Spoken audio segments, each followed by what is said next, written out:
परम श्रद्धेय स्वामी जी महाराज, परम श्रद्धेय आचार्य श्री जो गंगोत्री यात्रा करके वापस आ रहे थे, तो गंगोत्री में उनके मन में ऐसी वो जो पीड़ा थी, वो आपके सामने मैंने रखी। वो पीड़ा थी कि जो अपसंस्कृति फैल रही थी, जो भारतीय संस्कृति पर 200 वर्ष की गुलामी ने अपनी जकड़ जमा ली थी, पकड़ बना ली थी, उसको उखाड़ फेंकने का समय था। और उस उखाड़ फेंकने के लिए एक विराट लक्ष्य की आवश्यकता थी। और विराट लक्ष्य यदि हम कहें तो बड़ा नहीं था, एक बहुत स्पष्ट लक्ष्य था। और वह लक्ष्य था आध्यात्मिक व्यक्ति, आध्यात्मिक समाज और आध्यात्मिक राष्ट्र, आध्यात्मिक विश्व का निर्माण करना। परम श्रद्धेय स्वामी जी महाराज ने धर्म में जो एक विवाद की स्थिति आ गई थी कि वे केवल मात्र जो धार्मिक व्यक्ति है, जो तपस्वी व्यक्ति है, वो आर्थिक विपन्नता में ही रह सकता है, इस मिथ को तोड़ा। इस मिथ्या आचरण को तोड़कर एक सत्य आचरण को जीने की कोशिश की कि दोनों ही आवश्यक हैं, भौतिक उन्नति भी और आध्यात्मिक उन्नति भी उतनी आवश्यक है। अभ्युदय भी आवश्यक है और निश्चेष भी आवश्यक है। और अभ्युदय निश्चेष सा सिद्धि सा धर्म, यह जब हम चर्चा श्रद्धेय स्वामी जी महाराज से सुना करते थे तो मैं वेद के उस एक श्लोक को आपके साथ, उस मंत्र को आपके साथ साझा करना चाहता हूं, जो बिल्कुल ठीक ऐसी ही ईश्वर से प्रार्थना करते हैं। ईश्वर से प्रार्थना की जा रही है, ओम प्रजापते नत्वदे तान्यो विश्वा जातानि परिता बभूव यत कामास्ते जहुमस्तन्नो अस्तु वयम श्याम पतयो रही नाम, श्याम पतयो रही नाम, कि मैं ऐश्वर्यशाली बन जाऊं, सब प्रकार के धन धान्य से संपन्न हो जाऊं। वेद में ये प्रार्थना की जा रही है।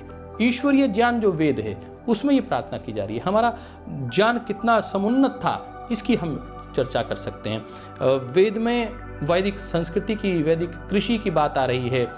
वेद में जहाँ स्तुति और अध्यात्म की बात आ रही है, योग की बात आ रही है, धनुर्वेद आयुर्वेद की बात आ रही है, वहाँ वैदिक गणित की बात आ रही है, वैदिक विज्ञान की बात आ रही है, अनुसंधान शोध अनुशीलन की बात आ रही है। वेद हमारा अत्यंत समृद्धशाली साहित्य है, ईश्वर की देन है, एक विज्ञान है। जैसे भारत का एक संविधान है, वैसे ईश्वरीय संविधान जो है उसका नाम वेद है, वो जो 4 वेदों की बात आती है। तो आज हम जो बात कर रहे थे कि पूंजीवाद, साम्यवाद, आतंकवाद, माओवाद, अधिनायकवाद, इस सब को छोड़कर एक अवधारणा परम श्रद्धेय स्वामी जी महाराज, परम श्रद्धेय आचार्य श्री ने दी। और वह अवधारणा थी आध्यात्मिक न्यायवाद की, कि सबको न्याय मिले, सबके जीवन में साम्य अवस्थाएं, समता मूलक समाज की रचना हो, कोई दीनहीन ना रहे, सब जातियों को बराबर सम्मान मिले, सब जातियां समान हैं, सब जातियां महान हैं।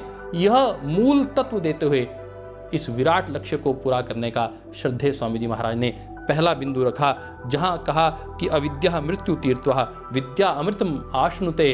तो यह जो था, यह लक्ष्य यही था कि यह भौतिक उन्नति और आध्यात्मिक उन्नति दोनों साथ साथ चलें और हम सबके उत्थान की कल्पना करते हुए आगे बढ़ें, सबको पीड़ाओं से मुक्त कराते हुए यह संगठन आगे बढ़े। तो यह पहला, यदि मैं कैटेगराइज में करूं तो इसको पहले स्तर पर ले सकता हूं।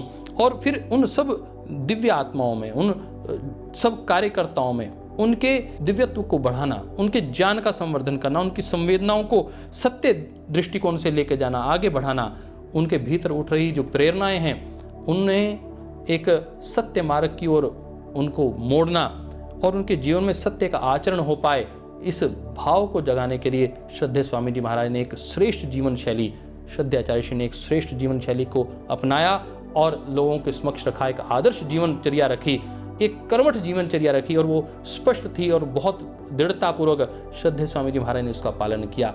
जहां आपको एक नोक भर भी कहीं कुछ ढूंढने का, नकारात्मक खोजने का कहीं कुछ मिल नहीं सकता साहब।